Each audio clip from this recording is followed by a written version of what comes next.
Olha, uma das coisas mais abomináveis na vida é o preconceito.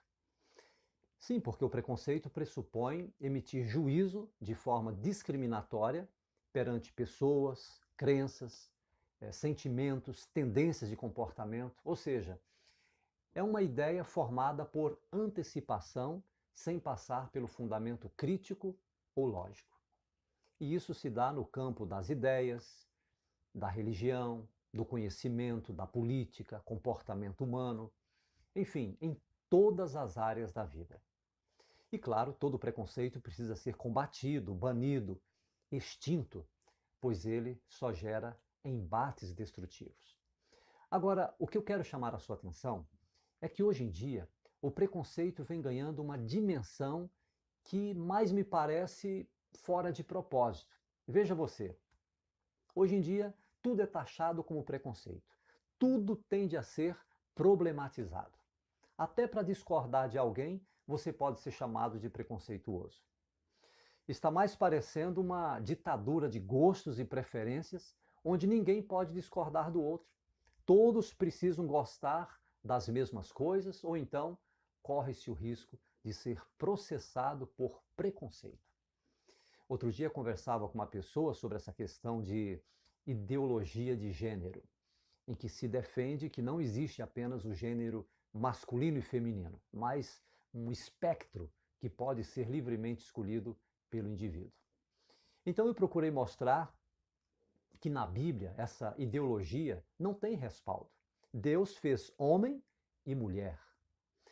Nossa, quase fui apedrejado. Eu fui taxado de antiquado, fundamentalista religioso, que esse meu modo de pensar era do século passado. E pior, que eu estava sendo preconceituoso. Na verdade, eu nem me surpreendo mais com essas novas ideias, com essas ideologias que andam surgindo por aí. A pós-modernidade veio acompanhada de ideias dissociadas do pensamento cristão. Jesus, se vivesse em nossos dias, seria chamado de fundamentalista, ortodoxo, ultrapassado, um revolucionário sem causa. É ou não é verdade? Agora, o que parece é que existe uma ditadura de que eu devo me converter para os novos conceitos, para as novas ideologias. E se eu questiono e me posiciono contrário, então me chamam de preconceituoso.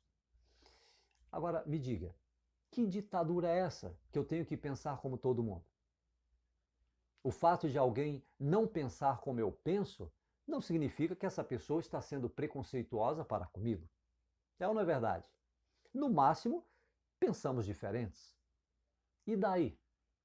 Que bom que as pessoas pensam diferente.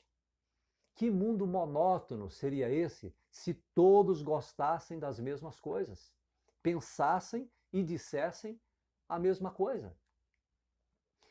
Então, não pode ser chamado de preconceituoso aquilo que não é alvo de preconceito. Daqui a pouco vão dizer para não sorrir, pois é preconceito a quem é banguela, a quem não tem dentes. Faça-me o favor. Agora escute essa. Aqui no Brasil está sendo desenvolvido um novo conceito sobre o termo constranger, que leva uma pessoa a ser constrangida. Por exemplo, um aluno que tira notas baixas na escola o ano inteiro, no ensino fundamental, não pode ser reprovado no final do ano, porque, segundo estudiosos do comportamento humano, isso irá constrangê-lo. Ele poderá ficar traumatizado com a escola. Então, mesmo sendo semi-analfabeto, o professor terá que passá-lo de ano para que ele, o aluno, não seja constrangido. Pode isso? Pois é, pode. No Brasil, pode. A meritocracia não pode ser aplicada ao aluno que tirou notas baixas o ano inteiro, porque, coitadinho, irá constrangê-lo. Então, ele passa de ano.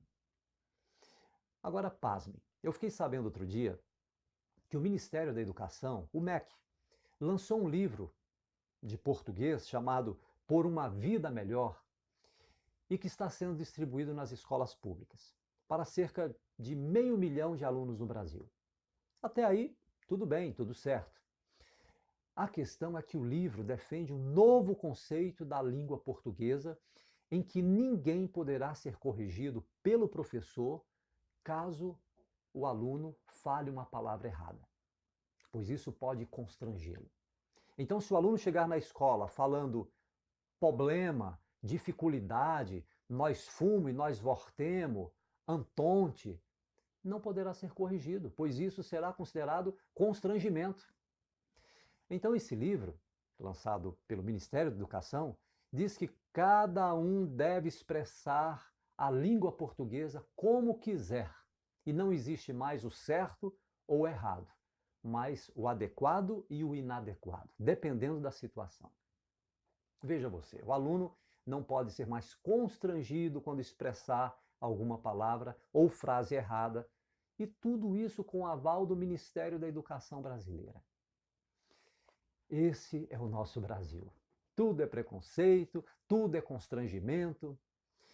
Claro que ninguém deve sair por aí corrigindo quem fala errado ou não conjuga os verbos nos tempos certos. Não é disso que eu estou falando. Eu estou dizendo que os professores nas escolas públicas brasileiras não poderão orientar, corrigir, se necessário for, um aluno que tenha um português errado, pois isso é constrangimento.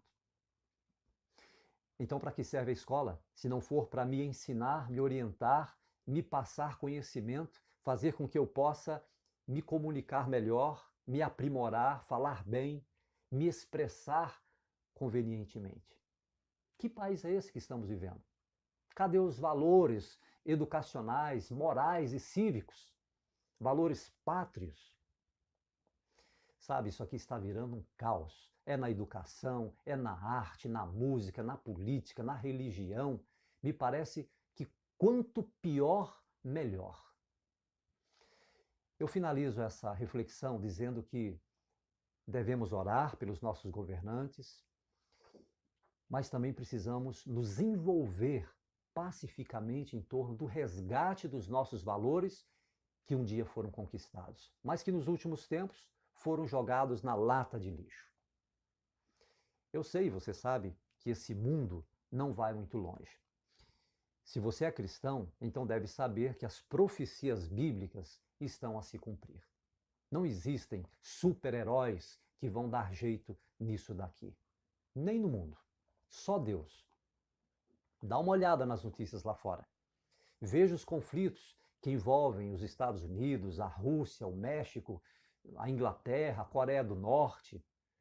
E aqui no Brasil, a corrupção generalizada, um judiciário claudicante, duvidoso, manco, parcial. Olha a Suprema Corte Brasileira. Que é isso? Minha mãe, caso estivesse viva, diria: volta logo, Jesus. Bem, está na hora de fazer alguma coisa. Ao menos protestar pacificamente contra todos esses desmandos que estamos vendo aí. Não podemos ficar de braços cruzados esperando que Deus faça alguma coisa. Nós temos que fazer o que nos compete fazer. Orar, sim, mas também agir, se envolver pacificamente, tomar posição contra tudo aquilo que, como cristãos, não nos representa. Procure saber das coisas. Não deixe que os outros decidam a sua vida. Lute pelos seus direitos e ore por aqueles que nos governam. Deus tenha piedade do povo brasileiro. E que nas eleições desse ano, o nosso voto seja mais consciente, menos emocional, mais racional. Quem sabe assim, enquanto Jesus não vem, tenhamos dias menos piores. Pense nisso e até a próxima.